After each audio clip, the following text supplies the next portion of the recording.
Prontinho, estamos gravando agora. Continuação de funções, ainda na parte 1 da orgânica, né? Nós não entramos em isomerias ainda.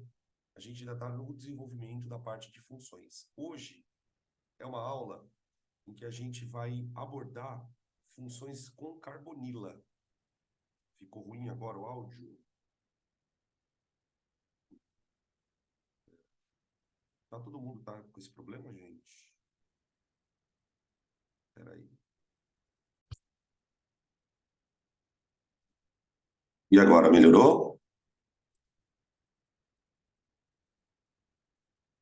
Ah, tá. Acho que ele voltou, eu não sei, tem uma configuraçãozinha aqui que ele fica pior quando começa a gravar, mas agora eu já corrigi. Tá, beleza. Então, hoje, vocês me avisem se der problema de novo, tá? Que para mim, como eu não consigo perceber isso. Vocês aí que vão perceber. Então, ó, o que a gente vai fazer hoje? A gente vai trabalhar com as funções contendo carbonila. Semana passada a gente trabalhou álcool, fenol, enol e éter. Se não me engano, foram essas quatro que a gente já tinha trabalhado. Isso depois de ter falado bastante coisa sobre hidrocarboneto, né? Então, hoje, a gente vai tentar trabalhar esses três itens aqui: aldeído e cetona, ácido carboxílico e derivados de ácido carboxílico, que são os anidridos, os sais, os ésteres e os aletos de acila, tá? Talvez a gente não consiga falar de tudo isso hoje, e aí depois, na próxima vez que nós nos encontrarmos, a gente encerra com as funções nitrogenadas, aminas e amidas, tá bem? Ah, Dan, oi, Alan. essa é a continuação da aula que teve terça à tarde? Não me lembro quando foi, mas é continuação. Não sei se foi na terça-tarde que a gente teve essa última aula, mas sim, é continuação. Seja qual for o dia, é continuação. Tá bom? Uma outra coisa importante é que eu não vou trabalhar os exercícios com vocês ao vivo. Os exercícios, eles já estão gravados. Os exercícios são exercícios bem simples de identificação de função. Então, eu vou, assim que eu terminar esse conteúdo, eu vou trabalhar com vocês, eu vou liberar esse conteúdo para vocês, tá?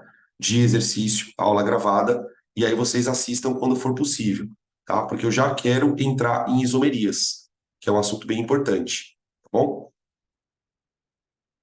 Beleza. Então vamos.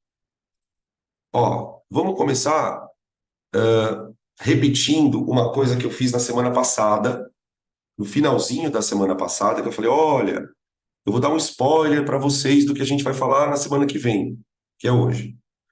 Vamos começar falando da nossa carbonila. Carbonila. O que é uma carbonila? A carbonila é o nome que a gente dá para esse grupo funcional, ó, C dupla O ligações, tá?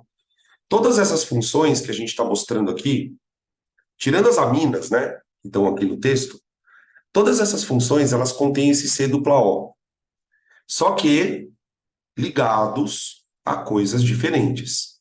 Na cetona vai ter uma característica, no aldeído vai ter outra, no ácido carboxílico outra, e assim por diante. O grupo carbonila, ele tem um carbono bem especial. Vamos colocar aqui. Características do carbono.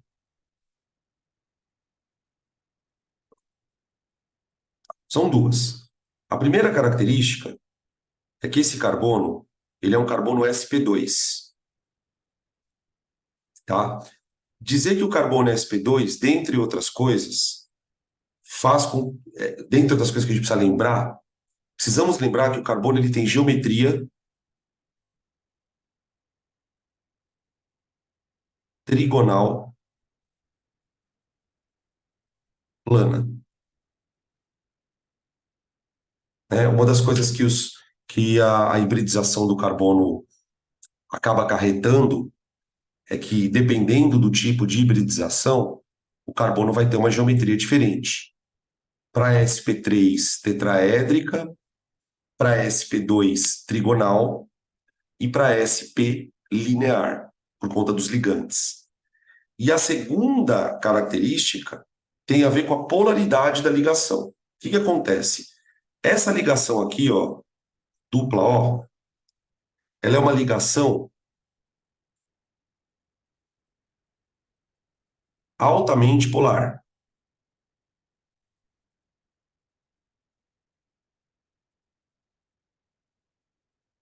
É uma ligação altamente polar.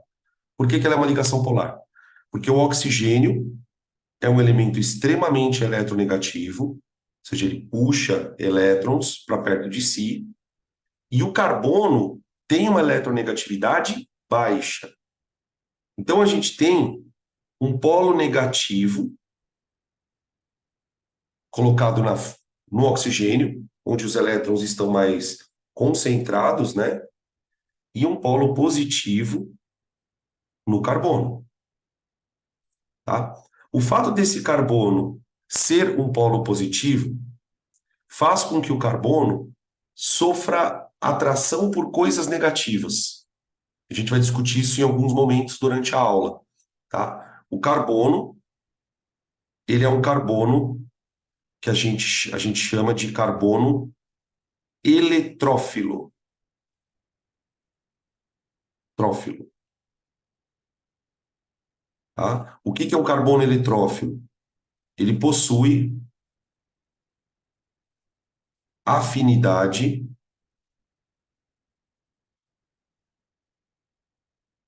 por espécies negativas ou por pares de elétrons.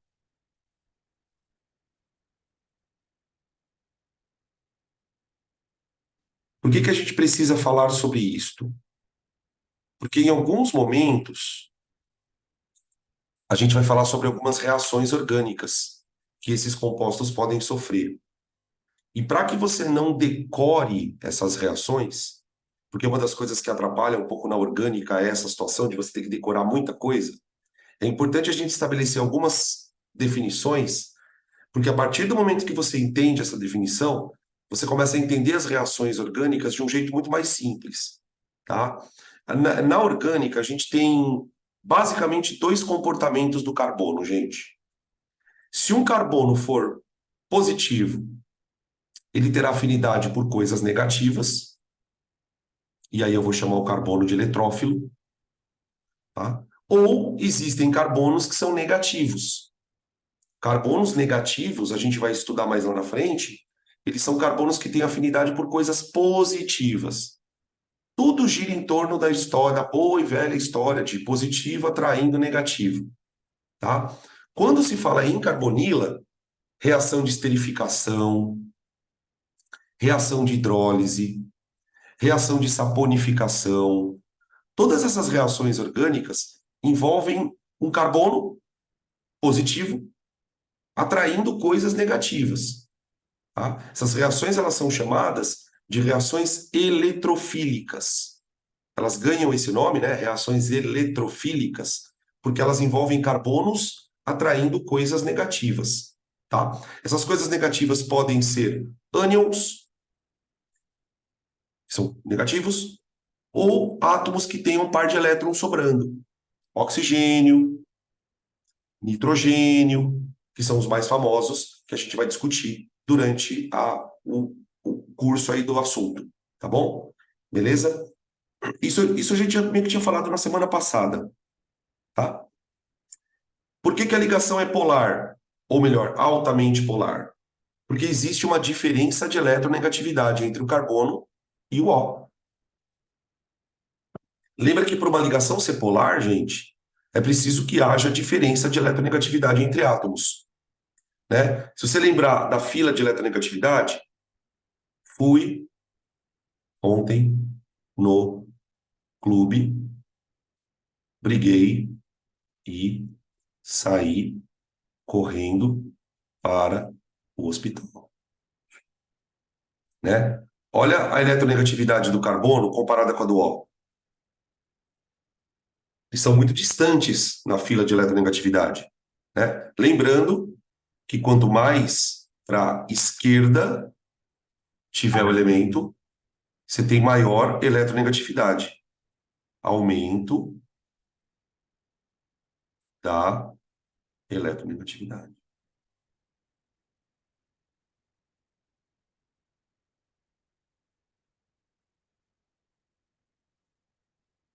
Ligações de carbono com oxigênio são sempre ligações muito polares.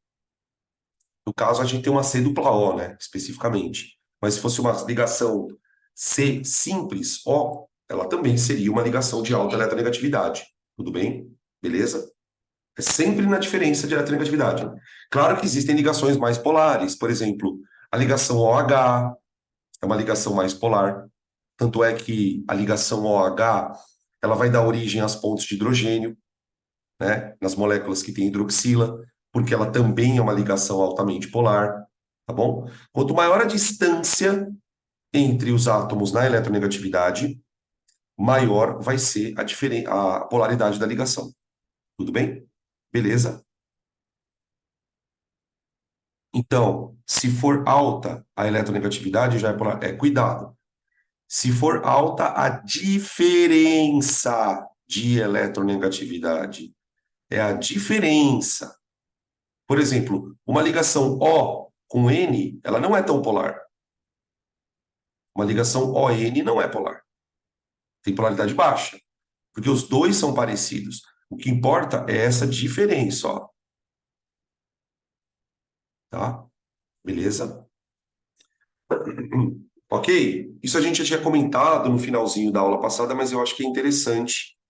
É interessante a gente retomar esse conceito para a aula de hoje, tá bom? Se vocês quiserem tirar print desse slide, para quem assistiu a aula da semana passada, esse slide já foi mostrado.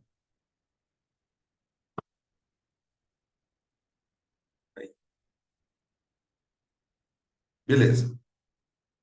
Então vamos.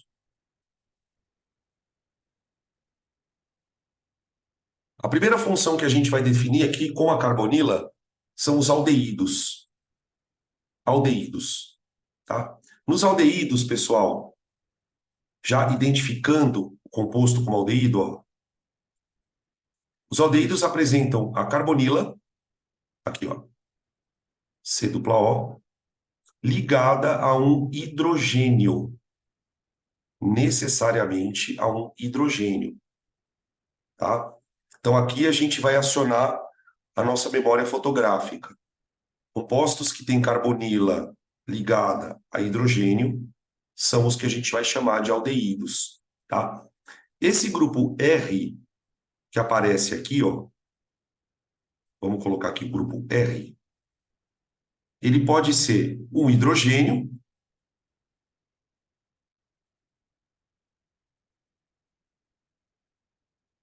ou uma cadeia carbônica,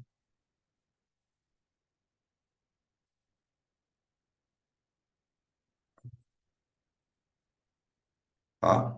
Você tem aldeídos que têm o hidrogênio, tá bom? Por exemplo, esse aqui é o aldeído mais simples que existe, ó.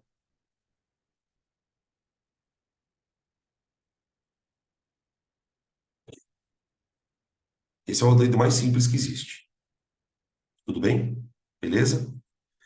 Tá? Eu destaquei alguns aldeídos que foram colocados aqui em amarelinho, que são aldeídos meio que famosos, tá? Depois a gente vai falar um pouquinho sobre eles. Tá aqui, tá? Um outro aldeído aqui também, que aparece em amarelinho, é esse aqui, ó.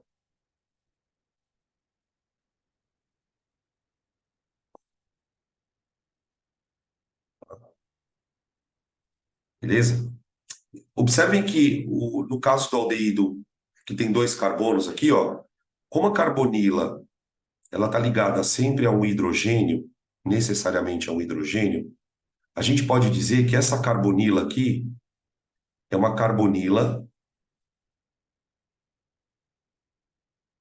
terminal. Por que terminal, Dan? Porque ela está sempre na ponta da cadeia. Ela está sempre na ponta da cadeia, tá? Por exemplo, imagina um aldeído assim, ó.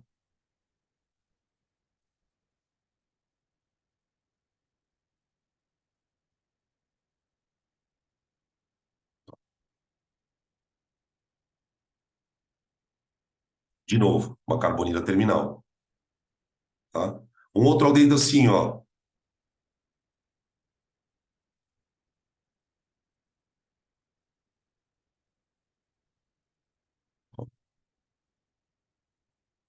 Ó, beleza? Qual que é a notícia boa em relação a isso, né? Como a carbonila, ela está sempre na ponta da cadeia, você nunca vai precisar numerar ela na nomenclatura. Nunca. Você nunca vai ter uma carbonila no meio da cadeia. Se a carbonila estiver no meio da cadeia, aquilo já não é mais um aldeído.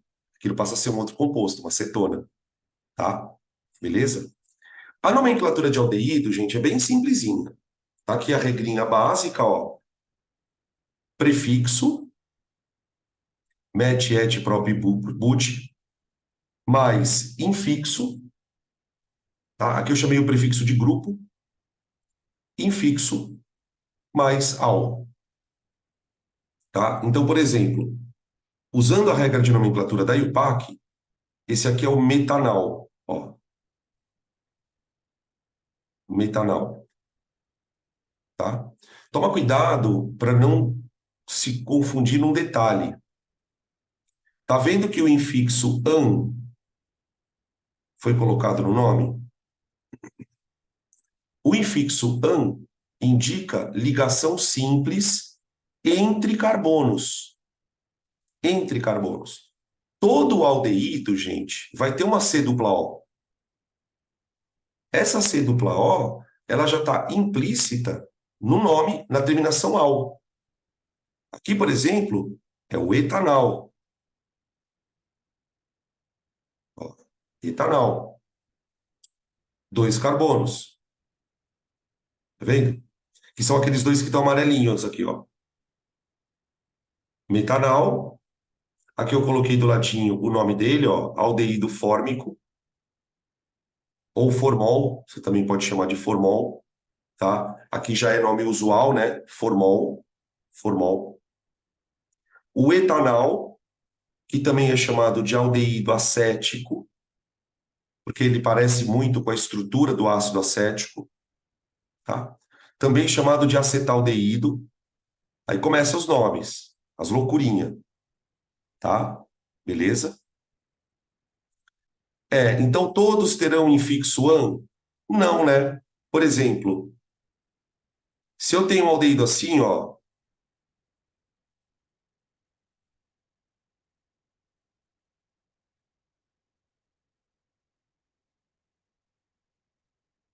pegar um assim, ó. Aí você já usa o en. A gente pode dar nome para ele também, tá? Pra você ver que aí a gente usa o infixo em por causa da dupla entre carbonos, tá bom? O de baixo aqui, ó, é o butanal, butanal, ó, butanal, pro aldeído com 4 carbonos, tá? Esse aqui é bem famosinho, ó. Vou até destacar ele com uma corinha amarelo. Ele aparece bastante aqui, ó,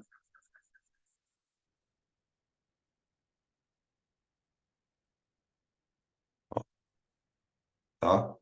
Nesse aqui você tem, ó, o aldeído aqui com um carbono, tá vendo? E o anel ligado nele. Nesse caso, a gente vai tratar o anel como se ele fosse uma ramificação, como se ele fosse uma ramificação. Então aqui eu chamo ele de fenilmetanal, ó, fenilmetanal. Não sei se vocês lembram na aula de ramificações, que a gente deu nome para algumas, né? Metil, etil, propil, terc-butil, e tinha lá uma ramificação chamada fenil, tá? O fenil é o nome do anel aromático quando ele não é a cadeia principal. tá?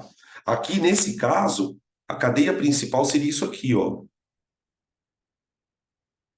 Ó. Como ele tem uma semelhança com o benzeno, os caras chamam ele de benzaldeído. Benzaldeído, tá? Esses nomes usuais, gente, é aquilo que eu sempre falo para vocês.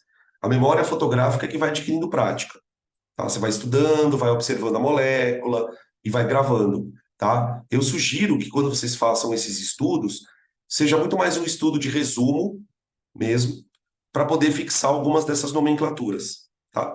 Agora, eventualmente, aí já é mais raro acontecer, o aldeído ele pode ter dupla entre carbonos, né? Como, por exemplo, esse que está aqui embaixo, ó, tá? Esse que está aqui embaixo.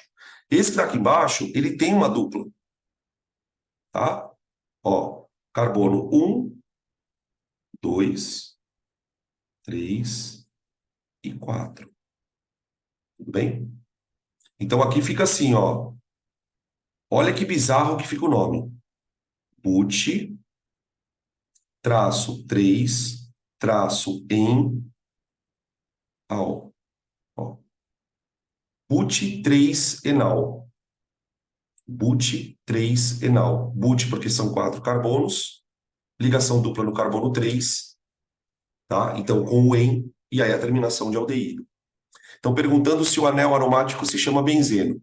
Sim, só quando ele for tratado como cadeia principal. Sim, só quando ele for tratado como cadeia principal. Nesse caso, não, tá? Nesse caso, eu vou chamar ele de fenil. Daí que vem essa palavra aqui, ó, fenil. Bom, beleza? Essa é a nomenclatura de aldeídos, tá? Podem tirar print,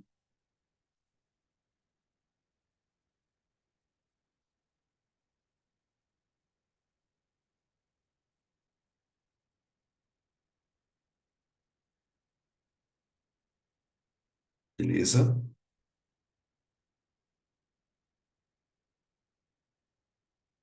Aqui eu coloquei algumas características para a gente dar uma olhada no que o aldeído tem de especial. O que o aldeído tem de especial? Ó, são substâncias extremamente reativas, ou seja, podem sofrer reações, embora no vestibular não caia muita reação de aldeído, tá? Não caia muita reação de aldeído. Apresentam densidade menor que a água, isso não é uma coisa tão importante você saber. Estado físico depende da quantidade de carbonos. Moléculas que têm cadeias menores tendem a ser mais voláteis. Olha o que eu coloquei aqui, ó. Aldeídos que possuem até 2 carbonos, por exemplo, são gasosos. Aqui é gasosos, tá? Não é gazenas, gazenas, é gasosos. Deixa eu corrigir isso aqui porque tá bizarro. Gazenas. Aqui. O bom é que eu tenho apagador também, ó. Aqui. São gasosos. Ah, não fica. Gasosos. As condições ambiente. Por que que são gasosos? As interações moleculares não são tão fortes, tá? E é o mesmo raciocínio que vale para outros compostos, né?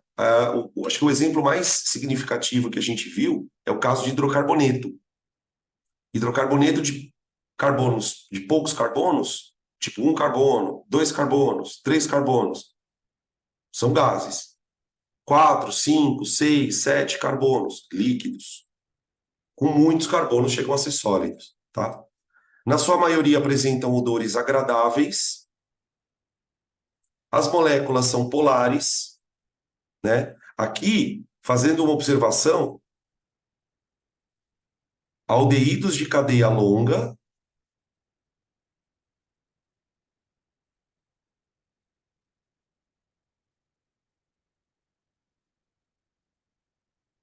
possuem baixa polaridade.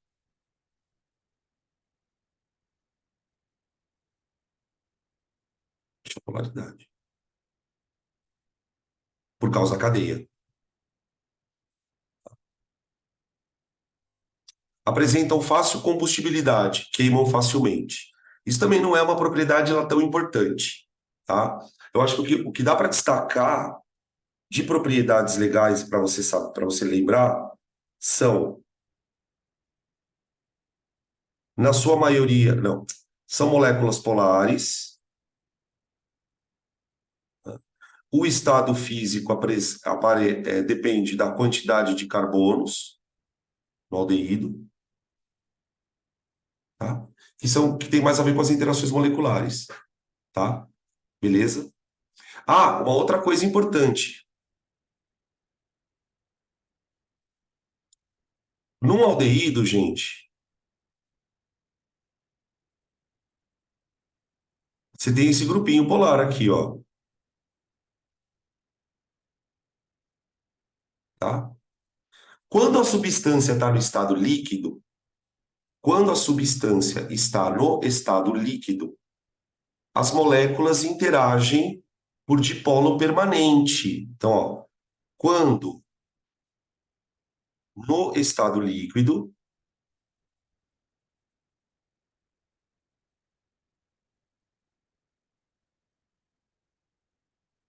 suas moléculas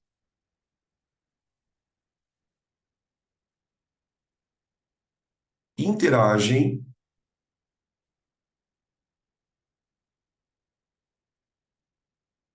por forças de dipolo induzido, permanente, perdão, forças de dipolo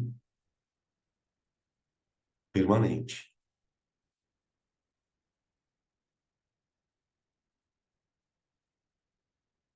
tá? Isso explicaria, por exemplo, por que que os compostos de cadeia pequena ou são gasosos ou são voláteis. Porque a força de dipolo permanente, ela não é uma força de alta intensidade, tá? A cadeia carbônica interage por dipolo induzido. A cadeia carbônica faz interação por dipolo induzido. Interação por dipolo. Igualzinho no álcool, né? Só que no álcool você tem ponte de hidrogênio,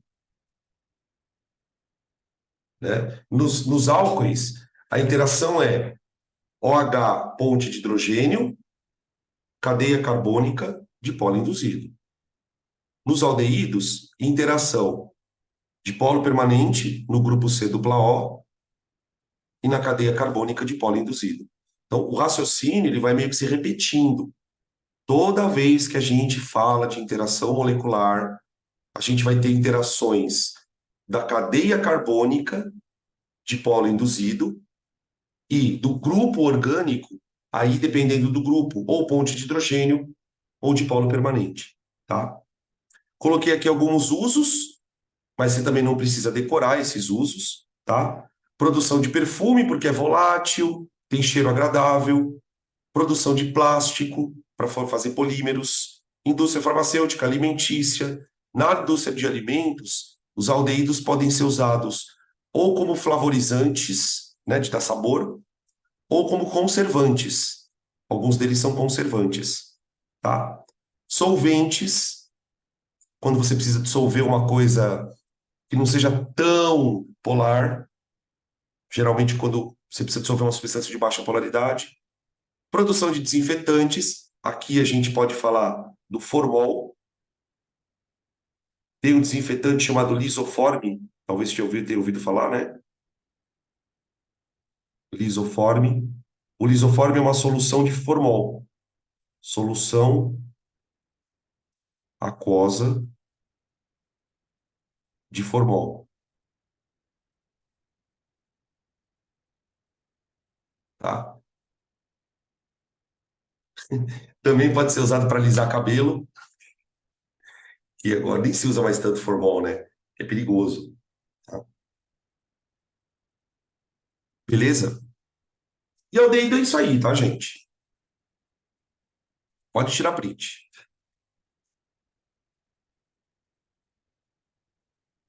Tira print.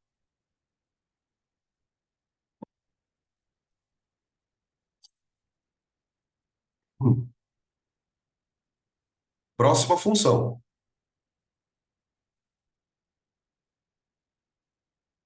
Cetonas.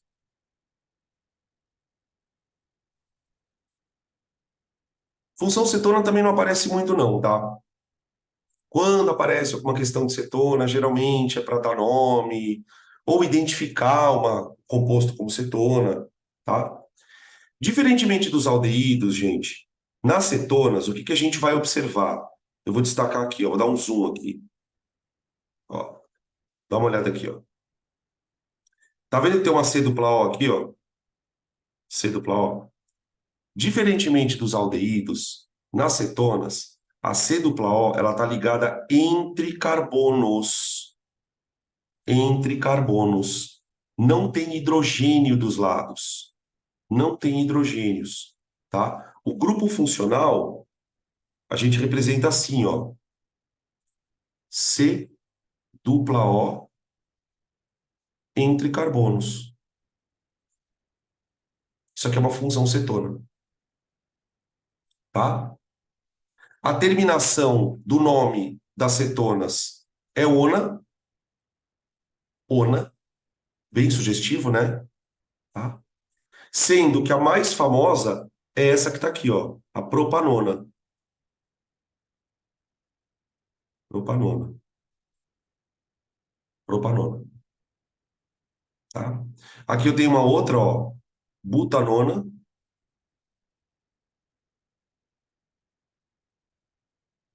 Aqui, aqui eu tenho a ciclopentanona.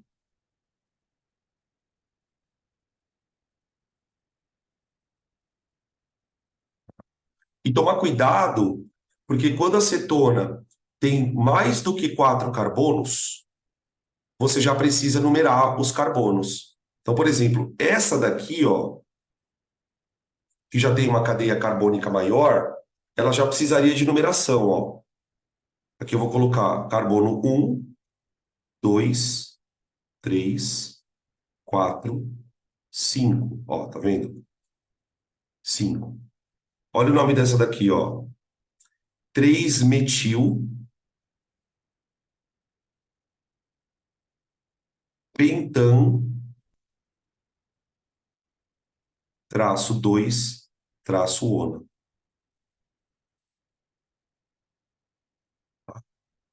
3-metil pentan 2 ona. Algumas dessas cetonas, gente, como por exemplo essa daqui, ó, e essa daqui, elas podem ser nomeadas de uma forma não oficial. Não oficial. Por exemplo, essa daqui, que é a que a gente chama de acetona, né? Famosa acetona. Ela pode ser chamada também, ó, vê se você consegue entender a lógica, de dimetilcetona. Tá? Qual que é a lógica por trás desse nome? Você tem aqui o grupo cetona, ó, o cetona. E se você olhar de um lado aqui, ó, você tem um grupo CH3, metil,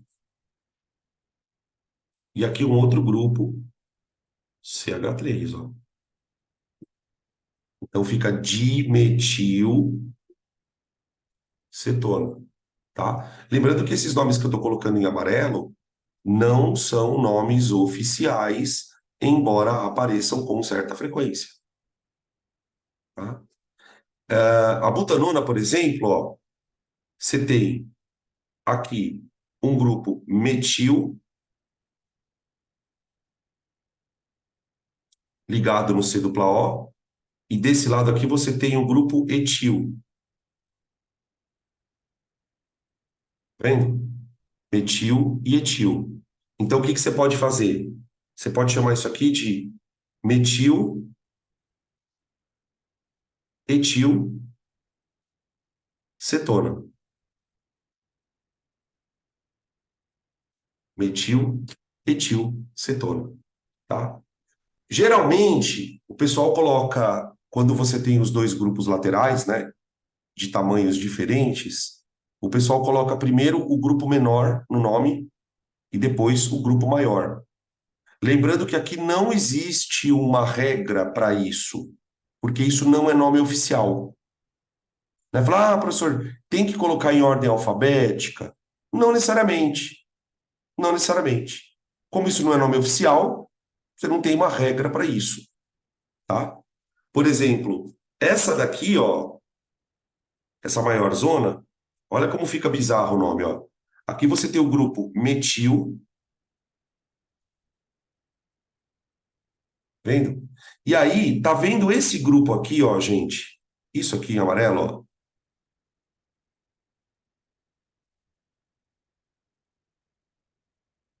Esse grupo tem um nome também. Esse aqui, ó.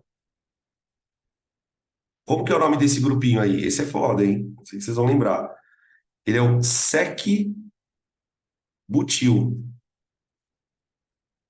Sec-butil. Quatro carbonos ligado no carbono secundário. Então, o nome disso aqui fica, ó que bizarro, metil, sec-butil, cetona.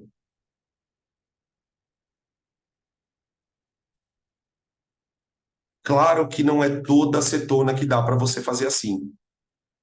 É preciso que as cetonas tenham dos lados, né, grupos que você saiba o nome, tá? Geralmente eles põem essa forma de nomenclatura para as que estão para as cetonas que são menorzinhas, tá? Quando a cetona é muito grande, aí você já coloca o nome dela. Por exemplo, vamos pegar uma aqui, ó.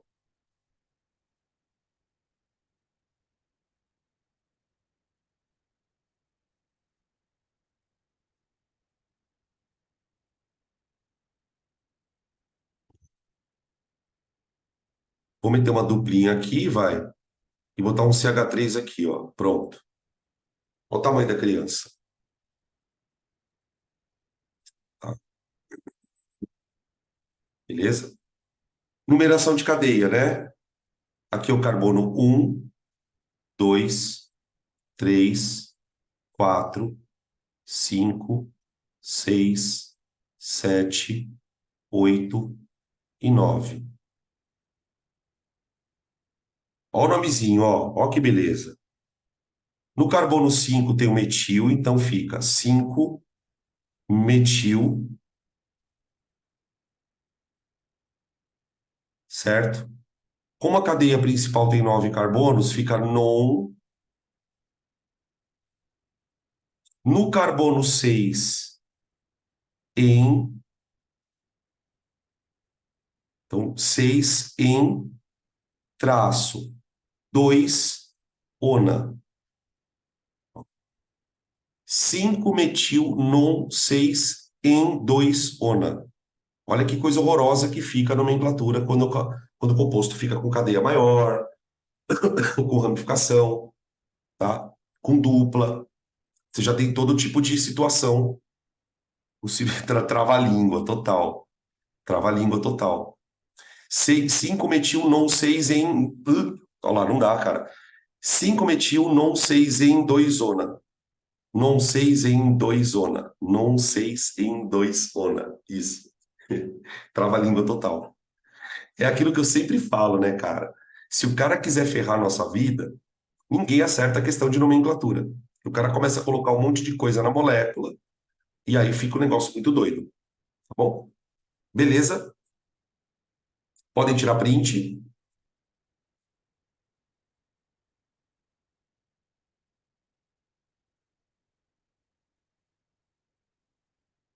Mara.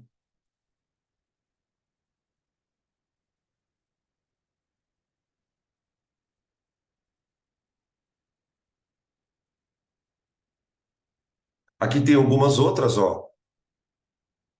Propanona, butan 2-ona, pentan 3-ona e assim por diante.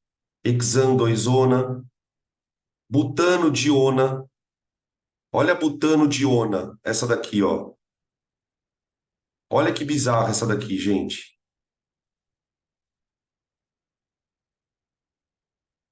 Ó,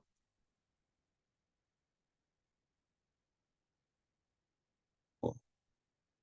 Dois grupos cetona na mesma molécula, tá? Aqui elas estão uma do lado da outra, tá vendo? Ó? Elas estão do lado da outra. Tem essa outra aqui de baixo, ó. Pentan 2,4 diona. Eu peguei os nomes aleatórios, tá, gente? Elas não são importantes. Nenhuma delas aqui é importante, assim que você precisa saber alguma coisa. Só pra gente treinar a nomenclatura de coisa estranha, ó. CH3, C dupla O, aí tem aqui um CH2 no meio, aí tem um C dupla O de novo e um CH3. Ó, uma coisa que eu queria chamar a atenção de vocês, pra vocês tomarem cuidado, é o seguinte. Você percebe que do jeito que está escrito aqui no slide, dá uma olhada como que ele mostrou a carbonila. Opa, perdão. Ó, CO, ó, CO. Se você não tomar cuidado, você não reconhece que é um C dupla O. Fica atento a isso daí. Às vezes o examinador, o vestibular, enfim, ele coloca a fórmula, mas ele não mostra a dupla. Então, por exemplo, não é tão raro o aluno olhar para isso e achar que isso é um éter. Porque vê um oxigêniozinho lá na molécula, no meio da molécula, e fala, isso aí é um oxigênio entre carbonos. Não, isso não é um oxigênio entre carbonos, tá? São C dupla O entre carbonos, beleza? Dessa lista aqui de cetonas, a mais famosa é essa daqui, ó, que a gente já tinha mostrado no slide anterior. Bom, beleza? Tranquilo? Podem tirar print?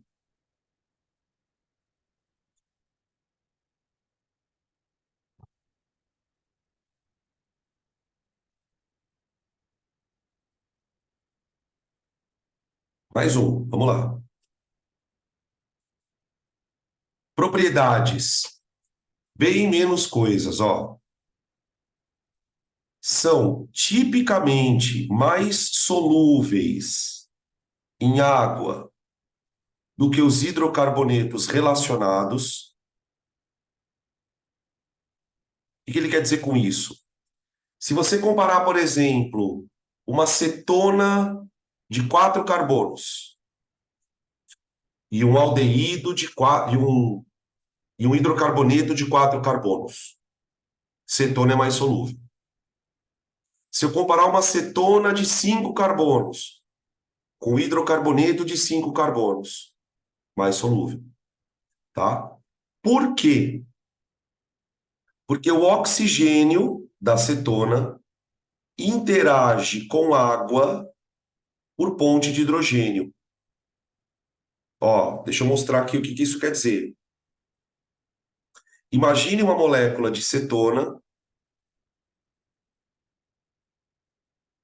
aqui. Vou colocar uma molécula de água aqui, ó. Aqui, ó, vai aparecer uma ponte de hidrogênio. Ô, gente, isso vale para aldeído também, tá? O aldeído, ele interage com a água por ponte de hidrogênio. Eles não interagem entre si por ponte de hidrogênio, tá? Tanto é que aqui no texto eu ainda coloco, ó. Contudo, não interagem por ligação de hidrogênio entre si, tá, gente? A ligação de hidrogênio acontece aqui, ó. Ó, isso é uma ponte de hidrogênio. Agora, se eu pensar numa cetona interagindo com outra cetona, ó, aqui, aqui, ó, aqui é dipolo permanente.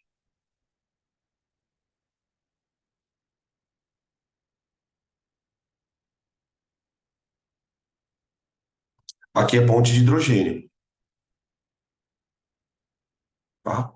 Isso também é uma coisa que às vezes a gente não comenta em aula, principalmente no cursinho, porque não dá muito tempo. Uma molécula, ela não faz interação molecular apenas com outra molécula igual. Do mesmo jeito que o álcool faz ponte de hidrogênio com a água, uma cetona pode fazer ponte de hidrogênio com a água. Só que lembrando, né? Lembrando que não é porque ela faz ponte de hidrogênio com a água que ela vai sempre ser solúvel. De novo, sendo super repetitivo, a solubilidade em água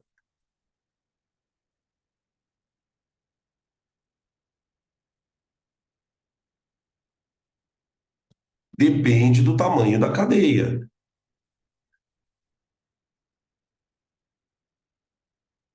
Igualzinho para álcool, igualzinho para aldeído, tá? Isso aqui vai se repetir várias vezes, tá? Uma cetona, por exemplo, de 5, 6 carbonos, ela já não dissolve, tá? Beleza? Aqui eu coloquei ponto de ebulição, que também tem a ver com interação molecular. Também tem a ver. Ó, vamos ler juntos. Peraí, eu vou grifando porque fica mais fácil, ó. Tem ponto de ebulições, tem ponto de ebulição maior que hidrocarboneto, por causa da interação. Tudo bem? E menor que álcool, ó, por causa da interação molecular. O dipolo permanente, ele é uma interação molecular mais fraca. Então, por exemplo, pega lá uma cetona de 3 carbonos, compara com álcool de 3 carbonos. As interações moleculares no álcool são mais fortes. Tanto é que tem uma ressalva aqui, ó. Tem pontos de ebulição maiores que hidrocarbonetos e menores do que álcoois de massa molecular semelhante. Tudo bem? Beleza? Então, as cetonas elas são voláteis. Esses fatores estão relacionados à difusão de cetonas na perfumaria. Então, como são substâncias mais voláteis, também são usadas em perfumes. Então, a gente tem essa característica, né, de compostos orgânicos voláteis serem usados na produção de perfumes. Aquilo, por ser mais volátil, acaba propagando o cheiro com mais intensidade, tá bom? Por isso que aí você vai entendendo também, né, por que perfume é uma coisa cara, né? Você tem um monte de substância ali orgânica que para você produzir na indústria custa caro, tá? E também são usadas como solventes, tá? Isso é uma coisa muito comum em vários grupos de compostos orgânicos. Geralmente os compostos orgânicos que não são tão polares, você vai usar como solvente para dissolver alguma coisa, tá? No caso da acetona, especificamente falando, né? Por que que a gente usa ela como removedor de esmalte? O esmalte é uma resina, é uma tinta, tá? Se você tentar tirar esmalte com água, não sai, não sai. Você vai descascar a unha ali, tirar o esmalte da raça, mas ela não dissolve. Só que a acetona dissolve, né? Porque ela tem uma polaridade mais baixinha do que a água. Essa polaridade mais baixinha permite que ela consiga dissolver as substâncias da tinta. Tudo bem? Aqui eu coloquei algumas cetonas, também com cadeia fechada, também mais para ilustrar, tá, gente? Elas não têm nenhuma importância para nós significativa, tá? Ó. Vou colocar aqui, dar um zoom, ó. Aqui moléculas com cadeia fechada, ó. Imagina você dar nome para isso aqui, gente. Que inferno, tá? Ó, beleza? Eu tenho aqui algumas cetonas que eu ilustrei. Tá bom? Tudo bem? Podem tirar print, por favor.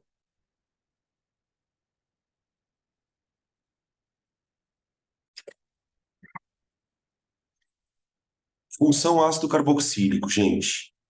Na função ácido carboxílico, a gente tem, na verdade, bastante coisa para falar, não só no que diz respeito à função em si, como alguns compostos que são derivados dela. E aí a gente entra numa parte das funções que vão trazer aqui uma série de reações orgânicas. A gente já vai começar a trabalhar algumas dessas reações, tá bom?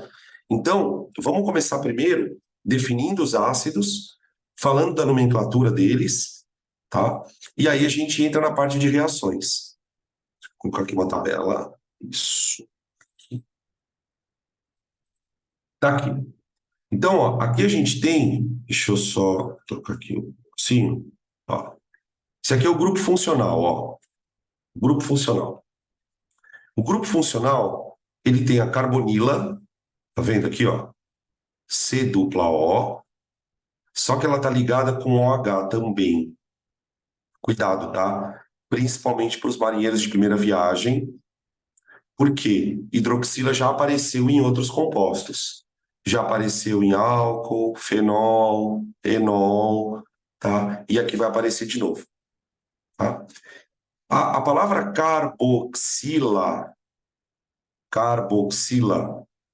é, na verdade, a junção da carbonila, aqui, ó, tá vendo? Carbonila com hidroxila.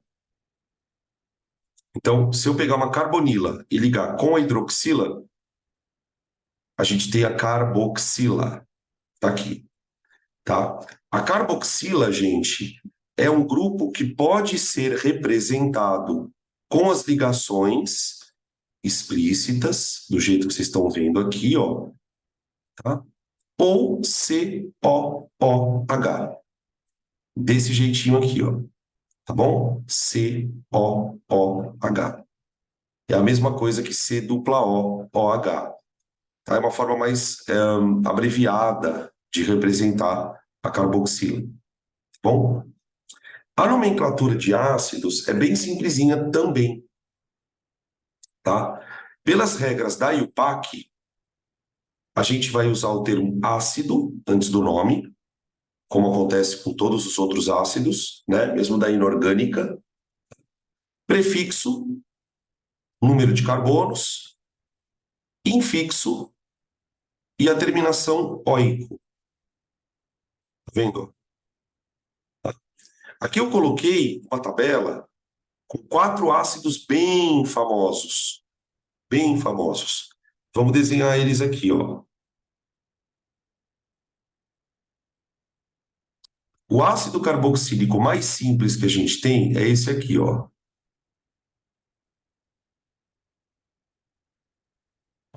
Esse aqui. Com um carbono só. Esse é o que está na tabela como ácido metanoico.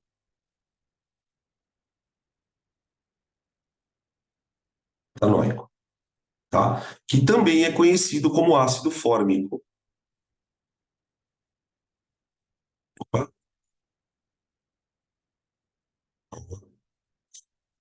Ai, ai, aqui, ó. Ácido fórmico. Tá? Substância encontrada no veneno da formiga. Tá? Tudo nome usual aí já, né, gente? Tudo nome usual. Tá? Beleza? Tenho também o mais famoso deles, assim, disparado, que é o ácido acético. Tem no vinagre, tá? Vamos desenhar ele aqui. Esse é o etanóico. Ó, 2 carbonos, C dupla O, OH. Olha lá, ácido etanóico. Tá? Temos também o ácido, aqui que não está na tabela, esse aqui, ó, que aparece de vez em quando também, ó, com 4 carbonos, que é o butanóico,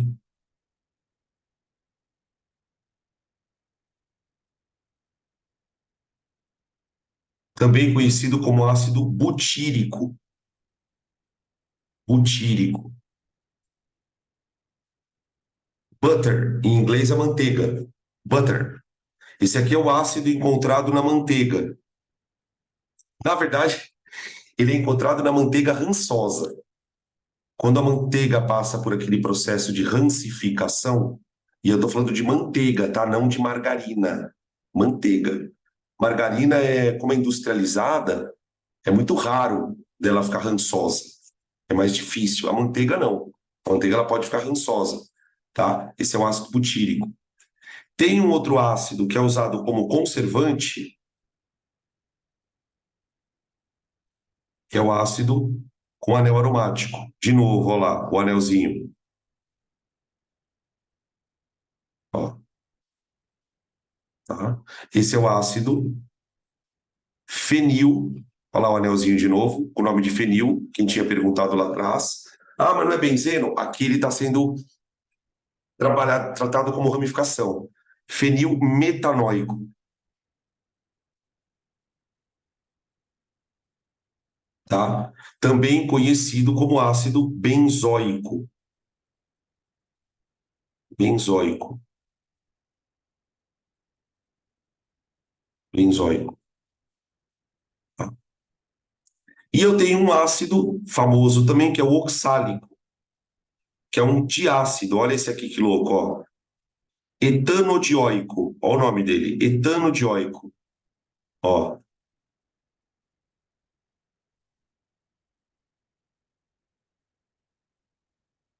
etanodioico. Vendo? Tá? Esse é o etanodioico.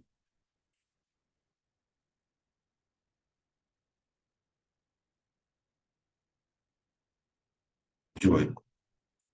Bom, beleza? Ô, gente, propriedades de ácido, vamos repetir tudo de novo aqui. Aqui o ácido faz ponte de hidrogênio, então esses ácidos têm facilidade para interagir com a água. Se a cadeia for muito grande, ele já perde a solubilidade na água. Tá? São compostos não tão voláteis quanto os aldeídos, quanto as cetonas, por causa das pontes de hidrogênio. Tá? Em termos de propriedades físico-químicas, né, eles lembram bastante os álcoois. Né? De cadeia pequena, bastante solúvel na água, de cadeias maiores, vai perdendo a solubilidade. Né? Dos compostos que a gente viu até agora, gente, junto com o álcool, são os menos voláteis, justamente por causa das pontes de hidrogênio. Tá? Beleza? Tranquilo? Podem tirar print.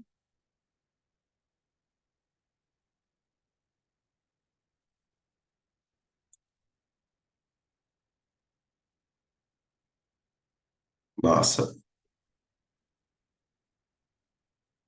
Propriedade mais importante dos ácidos.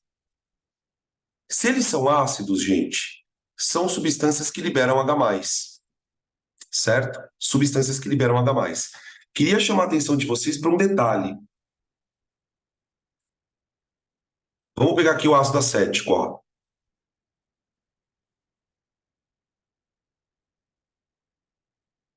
Acético. Né? Uma característica dos ácidos carboxílicos, gente, é que eles, em geral, têm vários hidrogênios na fórmula. Aqui eu peguei o ácido acético, que é o mais famoso, né? Que tem 4 hidrogênios na fórmula, tá certo? No entanto, gente, o único hidrogênio que é ionizável é o hidrogênio da carboxila. Esse hidrogênio aqui é o hidrogênio que sai da molécula na forma de H+. Quando a gente estudou ácidos lá na inorgânica, eu me lembro que em dado momento a gente falou um pouquinho sobre isso. Por que tem hidrogênio que não sai da molécula e tem hidrogênio que sai da molécula? Isso tem a ver com a ligação, com o ligante ao qual ele está ligado. Né? Para um hidrogênio ser ionizável, ele tem que estar ligado a um elemento bastante eletronegativo,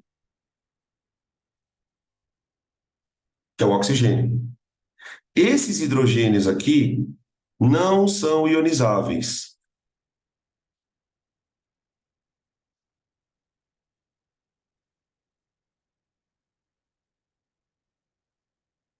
Então, por exemplo, um composto como esse, ele tem 4 hidrogênios, de fato, mas ele não vai ser classificado como um poliácido. Ele vai ser classificado como um monoácido, tá? Qual que é a reação que ocorre com a água? A gente também já escreveu essa reação algumas vezes, ó. Em contato com a água, o hidrogênio sai da molécula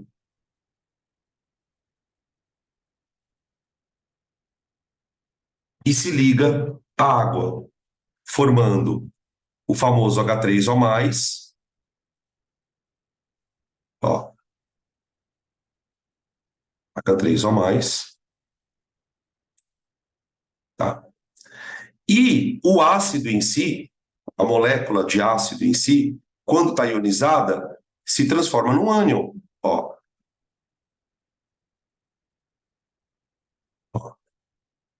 Isso aqui é um ânion. Isso aqui é o ânion acetato.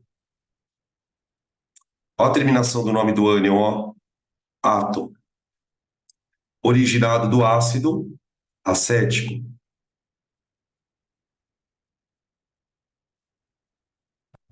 Tem um comportamento muito parecido com o fenol. Quando a gente trabalhou fenol, lá na aula da semana passada, eu falei do caráter ácido que os fenóis também apresentavam, tá? Os ácidos carboxílicos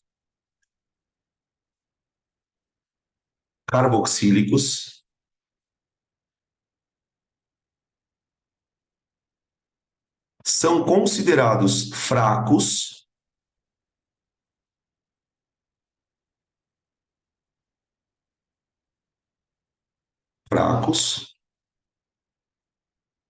quando comparados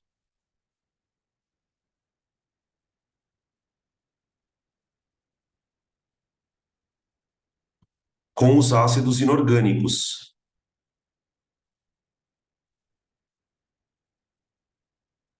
Inorgânicos. Tá? O ácido acético, em particular, ele é um ácido que tem grau de ionização por volta de uns 5%. Então, quer dizer, você coloca ele na água, numa certa concentração ali, né? E aproximadamente 5% das moléculas vão ionizar. Então, ele é considerado um eletrólito fraco. Ele é um eletrólito fraco, né? Por quê? Porque se ioniza pouco, não libera muitos íons na água. Se não libera muitos íons na água, não vai conduzir muito bem a corrente elétrica, tá? Beleza? Quando a gente for estudar pH, a gente vai fazer essa comparação de maneira quantitativa. Tipo, a gente vai pegar um ácido fraco, tipo o acético, colocar na água, vai calcular o pH desse ácido na água. E depois vai comparar com o pH de um ácido forte na água, tipo um ácido clorídrico, um ácido nítrico. E aí a gente vai ver que quando você joga a mesma quantidade de ácido na água, né, de um ácido forte e um ácido fraco, o pH da água vai ficar diferente em função da quantidade de íons H+, que vão ser liberados, tá bom? Embora sejam considerados fracos quando comparados com os inorgânicos, se você comparar com fenóis, são mais fortes. Eu vou escrever, são mais fortes quando comparados com fenóis.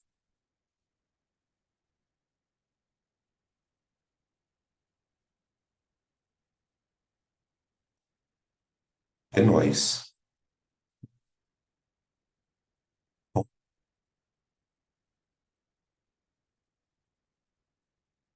Tá? Mais um outro comentário. Ácidos de cadeia longa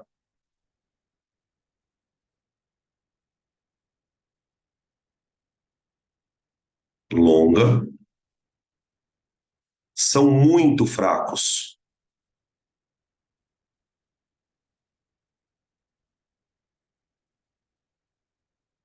Tá? E aí tem uma explicação que vale a pena a gente comentar. Por que que um ácido de cadeia longa seria mais fraco ainda? Porque quando o ácido tem cadeia longa, ele tem dificuldade de se dissolver na água. E na medida em que ele tem dificuldade de interagir com a água, de se dissolver na água, ele também tem dificuldade para ionizar, né? Então, um ácido, por exemplo, como o ácido fórmico, que tem um carboninho só, o ácido acético, tem dois carbonos, eles são ácidos mais solúveis. E mesmo assim são fracos. Agora, se você pega um ácido, por exemplo, com 5, 6, 7 carbonos, esse ácido praticamente não ioniza. Então, aqui a gente pode colocar uma observação, em parênteses, baixa solubilidade.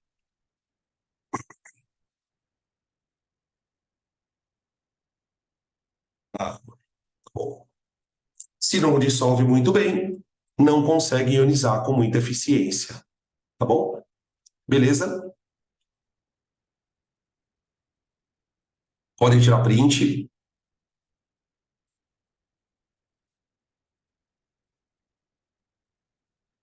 Gente, tudo que um ácido faz, um ácido orgânico faz também. Tudo. O que eu quero dizer com isso? Um ácido ioniza? Ok. O orgânico também ioniza. Um ácido pode reagir com base? Pode. Um ácido orgânico também pode reagir com base. Reação de neutralização, né? Tudo bem? Então a gente vai falar sobre isso também. Como que acontece uma neutralização se o ácido que está reagindo for um ácido orgânico? Ele vai produzir um sal. Vai produzir um sal. Só que ele vai ser um sal orgânico, tá? A gente vai comentar isso no próximo, acho que é no próximo slide, tá bom? Podem tirar print, por favor?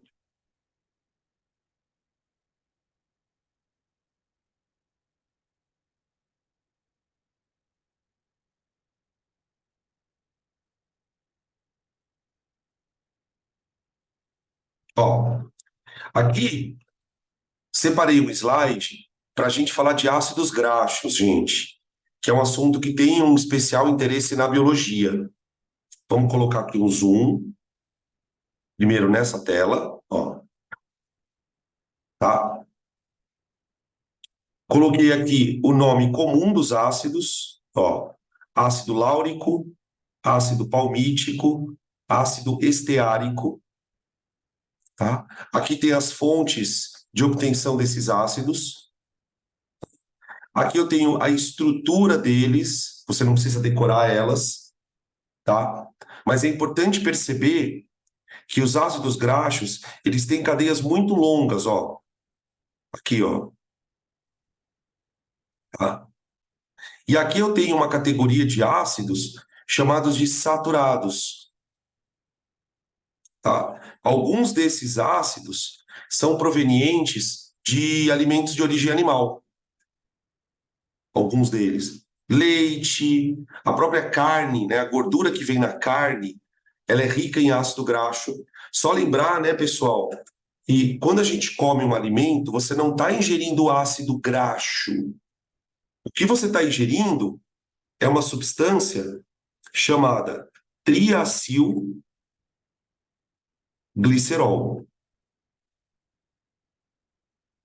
popularmente conhecida como lipídio.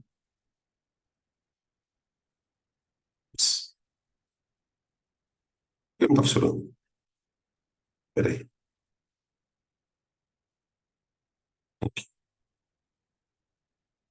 Lipídio, tá? Os lipídios. Quando a gente ingere o triacilglicerol, tem uma enzima chamada lipase, que atua principalmente no nosso intestino, com pH ótimo por volta de 8. tá? Essa enzima ela vai catalisar a digestão do lipídio. E dessa ingestão do lipídio, a gente obtém ácidos graxos e uma outra substância que é o glicerol, que a gente já falou sobre ela nos álcoois, tá?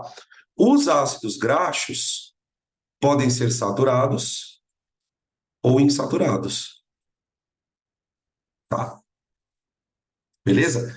Aqui nesse slide, ó, depois vocês tiram o print, ó, óleos de semente, gordura de leite e coco, óleo de palma, soja, algodão, oliva, abacate, amendoim, milho, manteiga de cacau, gordura de origem animal, como a do boi, e manteiga de cacau, tá? Então você vê que tem alguns vegetais que também são ricos em saturados, também são ricos em óleos, em ácido graxo saturado, tá? Beleza? Aqui nessa outra tabela, você tem os insaturados, tá? Ó. Os insaturados, eles têm, ó, uma dupla aqui, duas duplas, às vezes tem mais do que duas duplas, tá?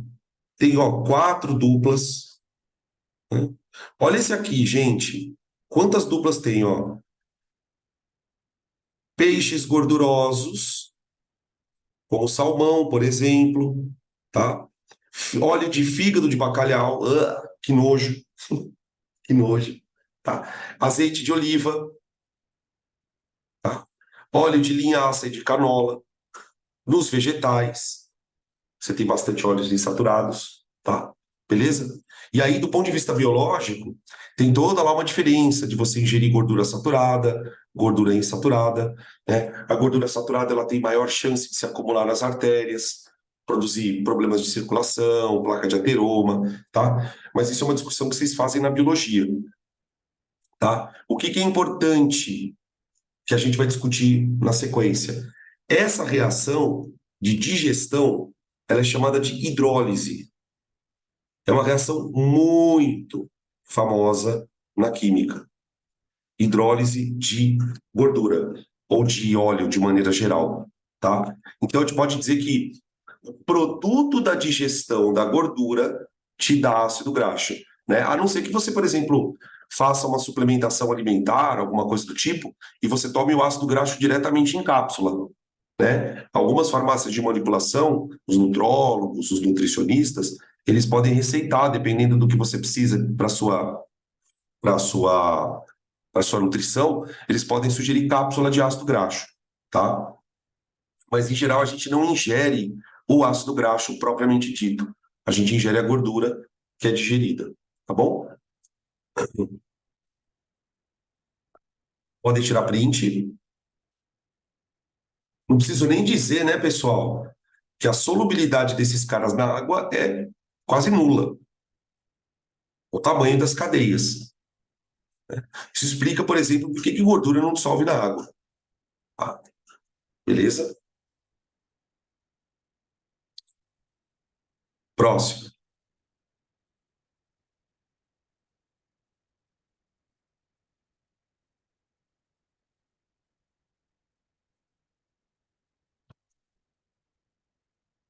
Anidridos. Opa. Anidridos. Anidridos. Anidridos, gente, são compostos derivados de ácidos. Derivados, né? Nós vamos entrar agora numa sequência, né? O grupo 10, o grupo 11 e o grupo 12 são compostos produzidos a partir de ácidos, tá? Estão perguntando aqui o seguinte: por que o detergente consegue destruir essas cadeias tão longas? Na verdade, o detergente não destrói a cadeia. Nananina. O detergente dissolve a cadeia. O detergente dissolve. Por que ele dissolve? Porque o detergente também tem uma cadeia longa.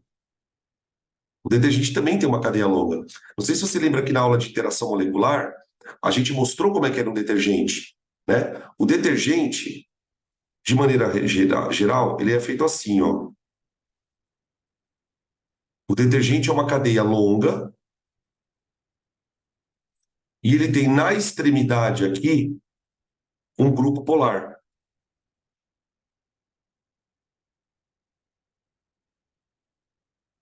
E aqui você tem uma cadeia carbônica.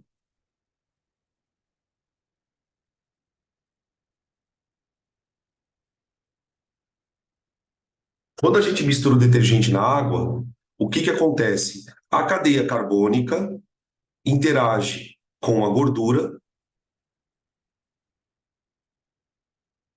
por dipolo induzido. Por dipolo induzido. Tá? Isso aqui é dipolo induzido. Induzido. E o grupo polar do detergente interage com a água por interação íon-dipolo. Bom, tá? Na verdade, esse grupo polar do detergente, ele é mais do que polar. Ele é um grupo iônico. Você tem os detergentes que tem aqui um cátion e você tem os detergentes que tem um ânion. Tem os detergentes catiônicos e aniônicos. Então, a dissolução da gordura, ela acontece por causa disso. Eu me lembro que na aula de ponte de hidrogênio, eu mostrei para vocês como que isso acontece em detalhes. A formação da micela, tá? Que é uma interação do detergente com a gordura. A gente fez uma distinção também na aula de interação molecular do que é um sabão e o que é um detergente, tá? Essa aula ela é muito importante. Interação molecular é uma aula que você tem que assistir ela 2, 3 vezes, tá? Porque tem muita informação ali, tá? Mas basicamente, né, só para alinhar a dúvida, isso tem a ver com interação. Então, por exemplo, um ácido graxo, ele tem cadeia longa, tá vendo? Então, quando você mistura o detergente com uma substância como essa, essas cadeias conseguem interagir, tá? Outra coisa que eu também comentei na aula, me lembro, é que nós temos no nosso sistema digestório um detergente natural, que é a bile. A bile. A bile é uma substância que tem como papel fazer com que a gordura se misture com o suco gástrico. Porque o suco gástrico, principalmente o suco intestinal, né, onde ela vai ser digerida, ele é basicamente água. Né? Como que a lipase vai catalisar a digestão se a lipase está dissolvida na água? Então, a bile, ela é um emulsificante de gorduras.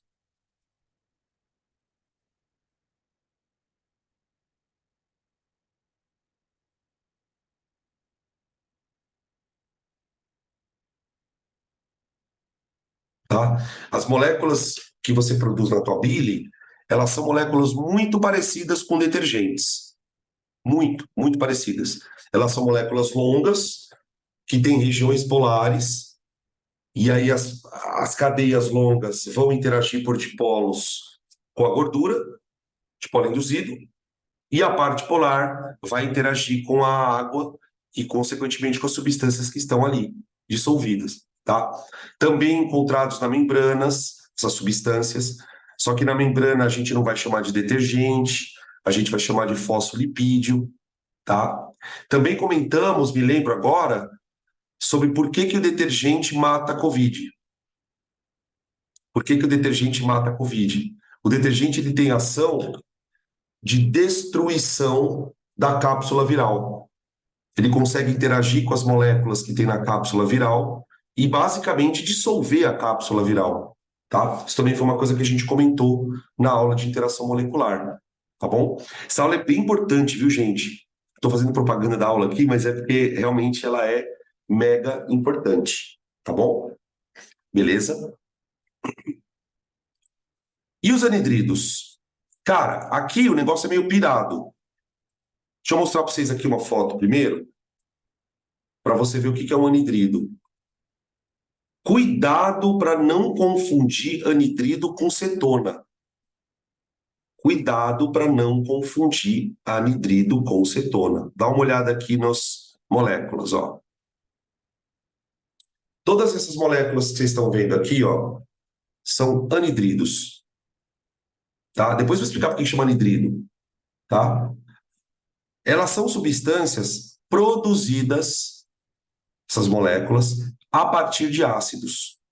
Tá aqui o grupo anidrido, ó. Deixa eu dar um zoom out. Peraí, ó. Grupo anidrido. E o grupo anidrido. Aqui também é um grupo anidrido. Aqui. E aqui também, ó. Tem até anidrido fechado, ó. Tá? O anidrido, gente. O grupo anidrido, ele é representado assim, ó. É um oxigênio entre duas carbonilas. É um oxigênio entre duas carbonilas. C dupla O, C dupla O. Tá vendo? Ó? C dupla O, C dupla O. Cuidado para não confundir com cetona. Cuidado para não confundir com éter. Éter também, né, porque tem um oxigênio entre carbonos aqui, tá vendo? Ó? Tá? Esse grupo, quando ele aparece, ele é meio traiçoeiro. Por quê? Porque primeiro que a gente não vê muito. Não aparece muito. Então, quando não aparece, a gente acaba não memorizando, tá? Beleza? E eles são derivados de ácidos. Derivados de ácidos. Por que eles são derivados de ácidos? Porque eles são produzidos a partir de ácidos carboxílicos. Olha o que eu escrevi aqui, ó. Perdão, peraí. Os anidridos orgânicos são compostos originários da desidratação, daí o nome anidrido, sem água, desidratação de ácidos orgânicos. A desidratação ocorre via grupos carbonila. Depois eu vou explicar. Após a reação, esses grupos transformam-se em dois grupos distintos. O carboxilato, que se prende ao hidrogênio, e o acila. Olha que foda isso aqui, cara. Que perde o oxigênio e o hidrogênio para a formação de água. Tá? Então, o que a gente vai fazer agora? A gente vai tentar entender como é que isso acontece. Como que isso daí acontece. Eu vou pedir para vocês tirarem print dessa tela.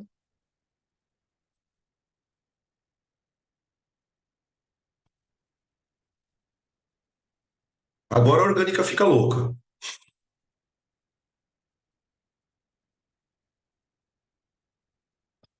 Vamos lá. Olha só. Vamos fazer uma desidratação aqui, ó. Olha o nome do negócio. Desidratação intermolecular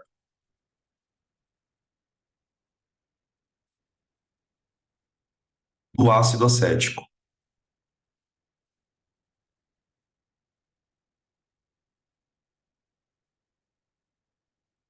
Tá? São desidratações chamadas de intermoleculares. Intermoleculares. Por quê? Porque a gente vai usar duas moléculas para tirar a água dali. Duas moléculas. Como que funciona isso? Vamos colocar aqui uma molécula de ácido acético.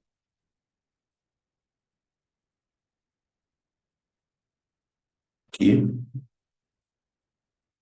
E outra molécula de ácido acético.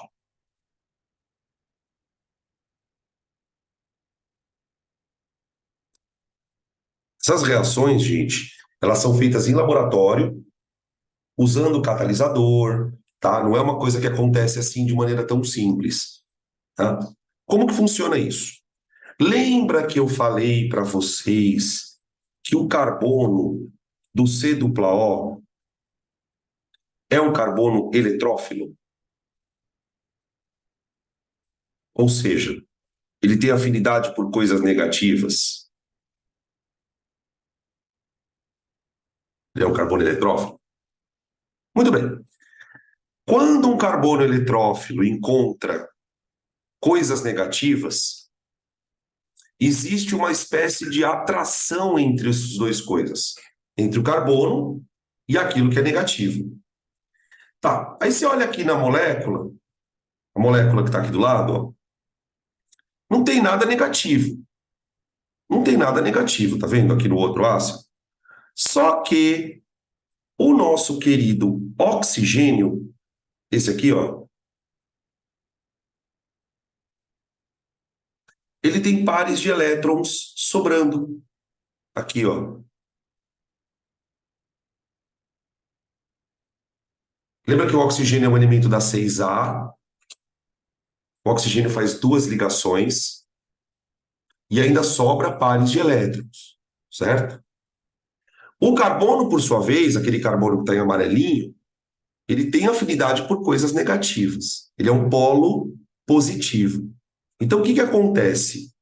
O carbono, ele atrai o oxigênio da outra molécula por causa do par de elétron.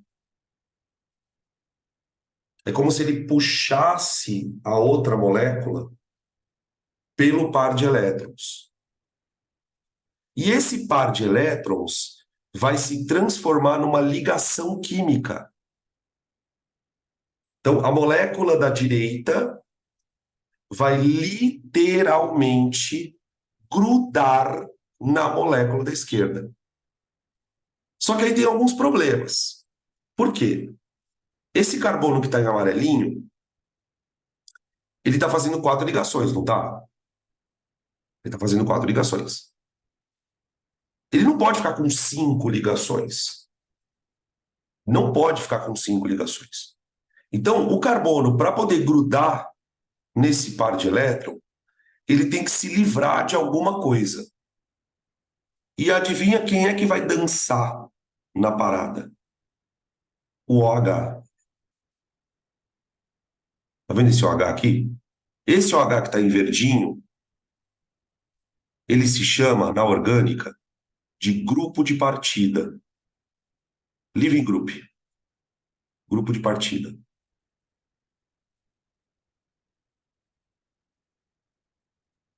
Ele simplesmente se desfaz do OH para poder ligar naquele par de elétrons. E aí começa a reação. Olha que doideira. Aqui você tem o C dupla O, tá? O carbono amarelinho fica lá bonitão. Só que agora, ao invés de ele estar ligado com o H, ele vai aparecer ligado com o oxigênio. Ó, aqui. Tudo bem? Só que tem um outro problema. Esse oxigênio que está em azul, ele não pode fazer 3 ligações. Ele também tem lá o seu número de ligações limitado. Ele precisa fazer 2. O que o oxigênio faz? Ele se livra também de um grupo de partida, que é o hidrogênio. Ele se desfaz do hidrogênio para se ligar ao carbono. Esses 2 grupos de partida vão formar a nossa querida água. Água.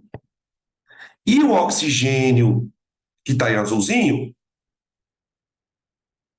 vai se ligar ao carbono amarelinho. E aí você formou um anidrido loucaço. Loucaço. Tá? Isso não é uma reação de neutralização.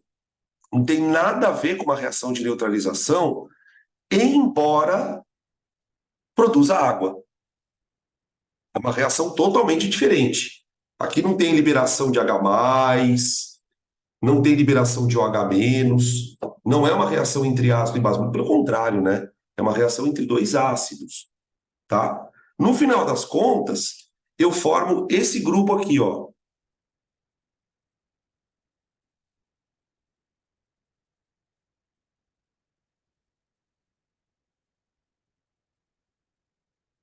Tá?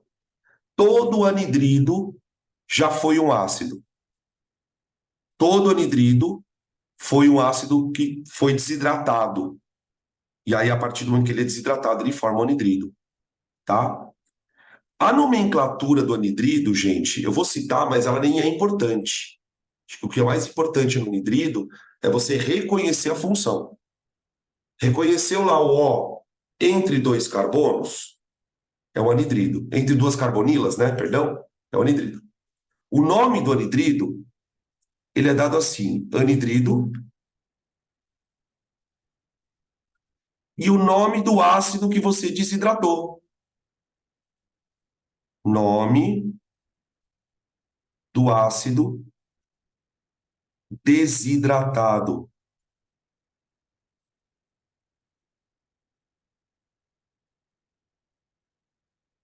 Tá? No meu exemplo aqui, a gente desidratou o ácido acético ou etanóico, né? Então eu posso chamar esse anidrido de anidrido acético ou de anidrido etanóico. Por quê? Porque o ácido que sofreu desidratação foi o ácido acético ou etanóico.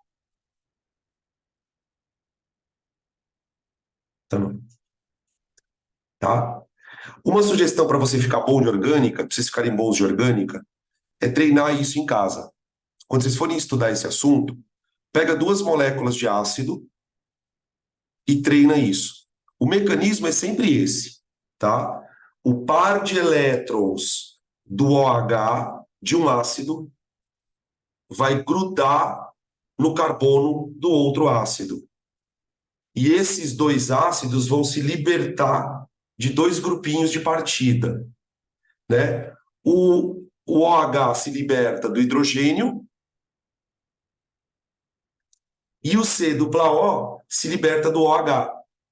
A junção desses dois grupos vai formar sempre a água, tá? Isso é feito na presença de catalisadores. Catalisadores. Geralmente o catalisador que os caras usam aqui é ácido sulfúrico. Catalisador. Catalisador. Tá? Só que nada disso aconteceria se o carbono não fosse um carbono eletrófilo. Nada disso aconteceria se o carbono fosse um carbono eletrófilo, não fosse eletrófilo. Tá? Esse é um tipo de reação chamada de substituição eletrofílica. Tá? Isso é chamado de substituição eletrofílica.